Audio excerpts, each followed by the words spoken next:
আসসালামু আলাইকুম। অবশেষে বাংলাদেশের নতুন একটি ফোন রিলিজ করলো স্যামসাং। ফোনটির নাম হলো স্যামসাং গ্যালাক্সি A16 5G। এই ফোনটিতে ডিজাইন এবং লুক বেশ আকর্ষণীয়ভাবে তৈরি করেছে। ফোনটিতে অ্যামোলেড স্ক্রিনের সঙ্গে 90 হার্জ রিফ্রেশ ডিসপ্লে ব্যবহার করা হয়েছে। এর তুলনায় বর্তমান ফোনটিতে খুবই ভালো মানের চিপসেট ব্যবহার করা হয়েছে। ফোনটিতে আরও আকর্ষণীয় যা থাকছে তা হলো ৬ বছরের সফটওয়্যার আপডেট প্রতিশ্রুতি দিয়েছে। ফোনটির একটি ভেরিয়েন্টই বাংলাদেশের বাজারে পাওয়া যাবে। এই ফোনটির ডিসপ্লে সাইজ হলো 6.7 ইঞ্চি। এই ফোনটিতে অ্যান্ড্রয়েড ভার্সন 14 ব্যবহার করা হয়েছে। ফোনটিতে 4 জিবি র্যামের সঙ্গে 128 জিবি রোম ও স্টোরেজ থাকছে। ফোনটির ক্যামেরা কোয়ালিটি বেশ ভালো রয়েছে। ফোনটির পিছনে ট্রিপল ক্যামেরা থাকছে, যার প্রধান ক্যামেরা হলো 85 মেগাপিক্সেল ও একটি লেন্স থাকছে, ও আরও থাকছে 2 মেগাপিক্সেল স্ন্যাপার ও 5 মেগাপিক্সেল আল্ট্রা ওয়াইড ক্যামেরা।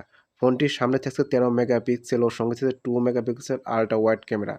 ফোনটির সাইডে ফিঙ্গারপ্রিন্ট অপশন থাকছে ও ফোনটিতে 5000 এমপিআর ব্যাটারির সঙ্গে থাকছে 25 ওয়াটের ফাস্ট চার্জিং ব্যবস্থা। ফোনটি বর্তমান বাংলাদেশের বাজারে 3টি কালারে পাওয়া যাবে, তা হলো grey, water green, midnight blue. ফোনটির বর্তমান বাজার মূল্য বাংলাদেশি টাকার 30,000 টাকা। ধন্যবাদ সবাইকে। ভিডিওটি ভালো লাগলে লাইক এবং শেয়ার করবেন। আল্লাহ হাফেজ।